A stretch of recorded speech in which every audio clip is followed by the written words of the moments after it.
c'est assez fluide entre guillemets entre à la fois la conférence des financeurs et le conseil départemental qui quand même agit aussi au-delà de la conférence des financeurs énormément sur le parcours des personnes âgées, la caisse primaire d'assurance maladie bien évidemment, mais aussi aux côtés des collectivités. Et Françoise Aubry, qui est directrice des solidarités à L'Isle-la-Seine-sur-Mer, va un petit peu nous présenter ce que les collectivités locales peuvent faire en complément ou d'ailleurs en partenariat avec les dispositifs qu'on vient d'explorer. Et puis si jamais il y a des questions qui arrivent, je vous les ferai parvenir. Je crois qu'en ligne pour l'instant il n'y a pas trop de questions. Comme je suis en train de regarder la pendule et que je veux tenir l'horaire, je vais laisser les personnes poser les questions que je vous poserai puisque vous restez en ligne. Merci beaucoup Madame Pourin. Oui, alors tout à fait, hein, que ce soit par la conférence des financeurs ou que ce soit par la CPM, on a entendu par 2 fois citer les CCAS ou les communes. C'est l'interlocuteur privilégié de proximité de l'usager. C'est vraiment, là on s'en est rendu compte avec l'épisode de confinement et avec le Covid, c'est le lieu où tout converge. C'est-à-dire que là c'est l'usager, c'est toutes les personnes se sont adressées à leur mairie, presque plus qu'à leur CCAS, donc ça je ferai peut-être tout à l'heure un peu la nuance, à la conférence des financeurs, et on les remercie, le département du Var, d'avoir pensé à y associer les collectivités territoriales, alors que ce soit sous forme de ville, comme à la Seine-sur-Mer, ou que ce soit sur les CCAS comme Toulon, ou des communautés de communes comme la CAVEM. C'est bien montré qu'on ne peut pas avoir une politique descendante sans avoir une vision horizontale, et qu'au jour d'aujourd'hui, l'expérience nous a prouvé que c'est l'échelon de la commune qui est l'échelon de proximité et privilégié par l'usager.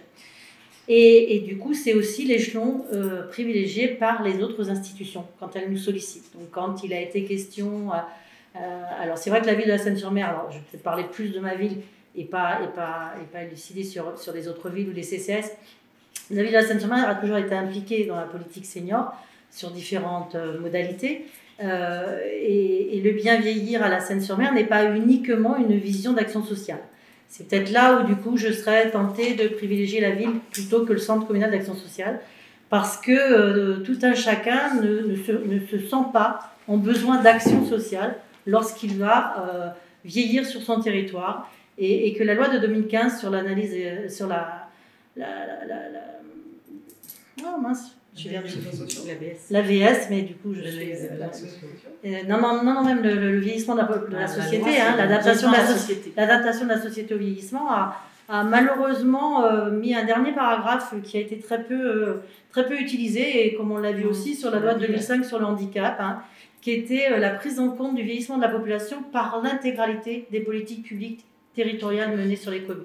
C'était pour moi un point très important. Je me suis dit, on va enfin sortir des clichés habituels du vieillissement de la population sur le volet santé. On voit comment à la CPM, un certain nombre de dispositifs sont mis en place, et tant mieux, et pour les publics en difficulté. On voit comment la conférence des financeurs aussi a essayé de valoriser les actions de prévention de perte d'autonomie.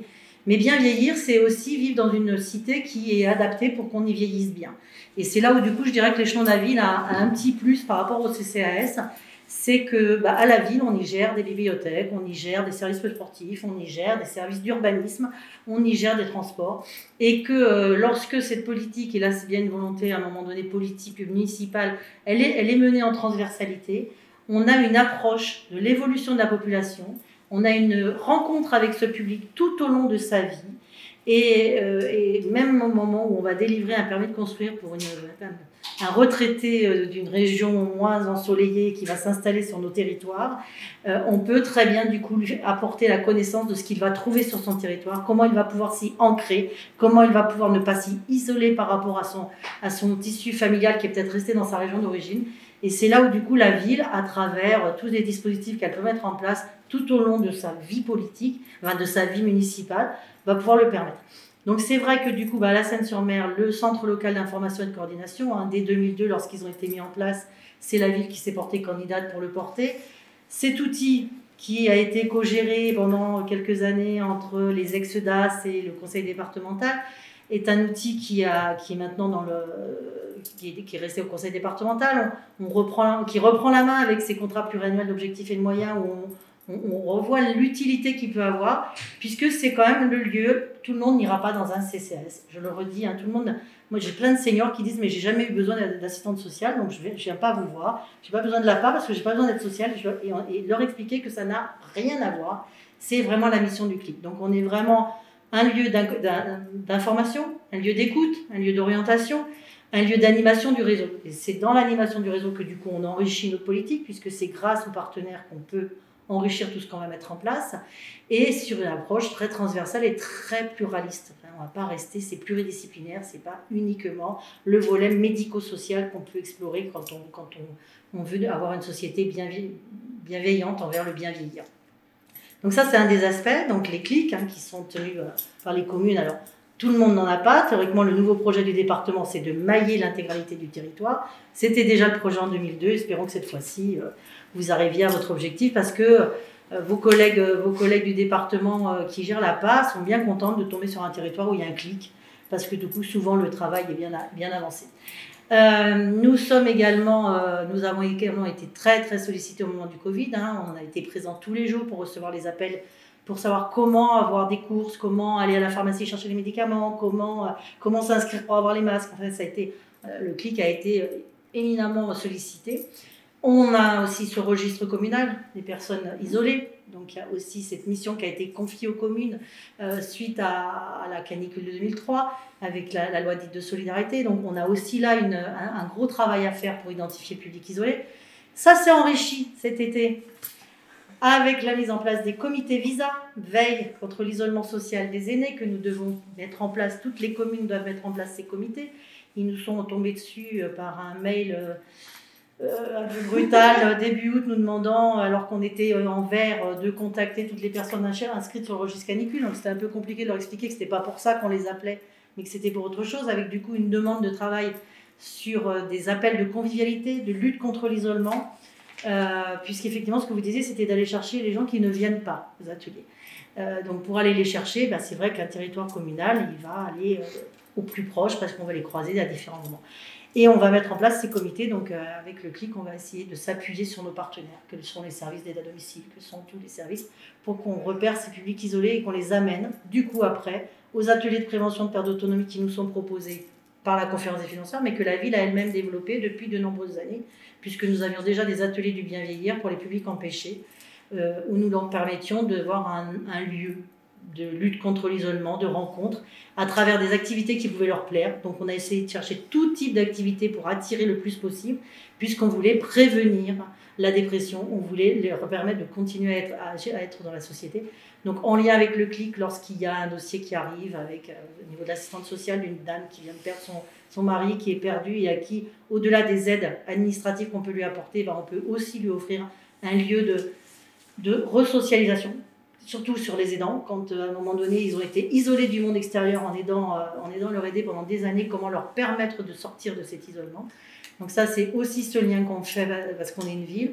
Et puis du coup, parce qu'on est à la ville et parce que c'est la direction des solidarités, on a aussi ce lien avec le contrat local de santé, qui jusqu'à présent avait été construit plutôt avec des problématiques de santé tout public, et qui, de par la gestion, a rajouté un gros volet du bien vieillir dans son libellé, et va avoir une partie entière sur ce bien vieillir. Donc contrat local de santé qui aide aussi à ça, qui aide aussi le CLIC, c'est aussi un lieu d'accès aux droits, puisque c'est là aussi où j'entendais parler la CPAM sur les aides à la complémentaire santé, on monte régulièrement des dossiers d'aide à la complémentaire santé, on aide régulièrement, enfin voilà, les collectivités territoriales de proximité, alors selon effectivement les territoires, ville ou CCAS, moi je serais tentée de dire que la ville a une possibilité de pluridisciplinarité que n'aura pas un CCAS, mais ça dépend aussi des territoires.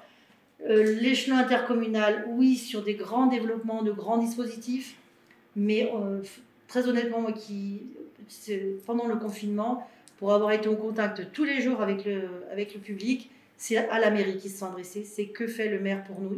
Aucun ne nous a demandé, mais que fait le département, c'est que la mairie peut-elle nous apporter.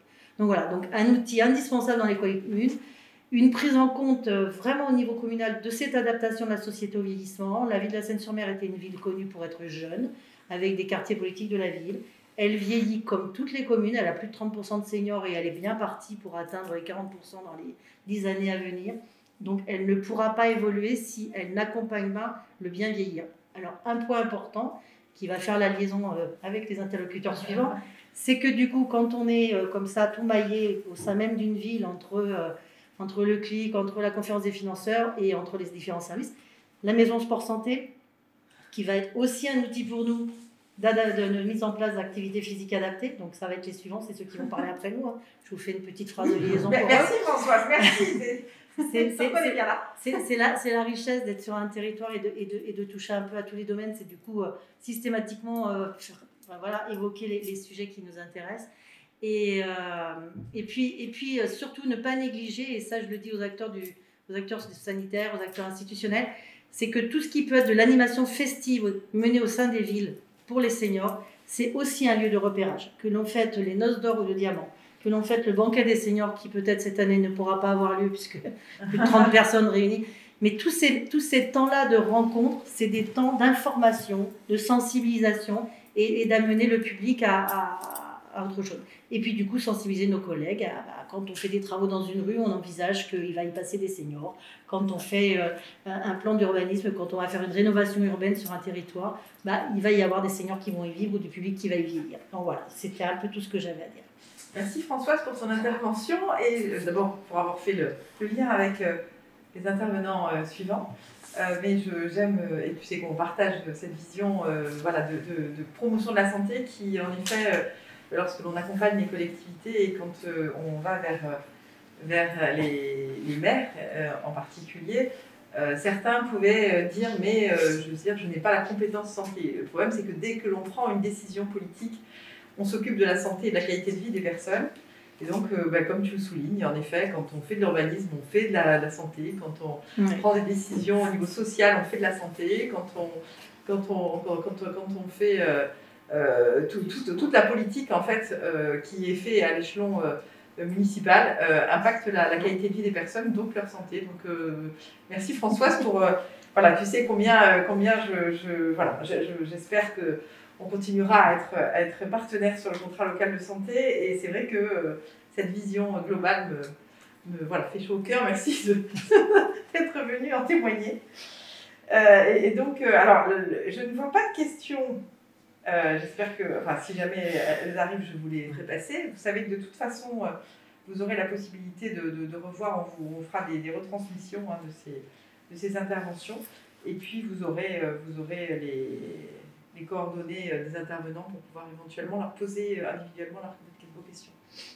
Juste un tout petit point, c'est que j'ai parlé beaucoup public, mais pour toutes les mises en place des ateliers de prévention de perte d'autonomie, s'adresser à la commune, c'est aussi savoir toutes les salles disponibles. Parce que souvent, il y a des porteurs de projets qui viennent nous voir parce que sur des petits territoires, ils ont du mal à trouver des espaces et à trouver le bon interlocuteur pour trouver la salle où mettre en place.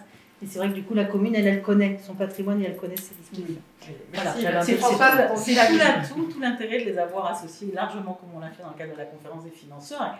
Et comme tu le soulignes, l'ARS signe des contrats locaux de santé avec les communes, justement pour qu'ils intègrent cette dimension de la promotion de la santé dans leur politique municipale, parce que c'est le premier niveau de la prévention, ça c'est certain et du bien venir.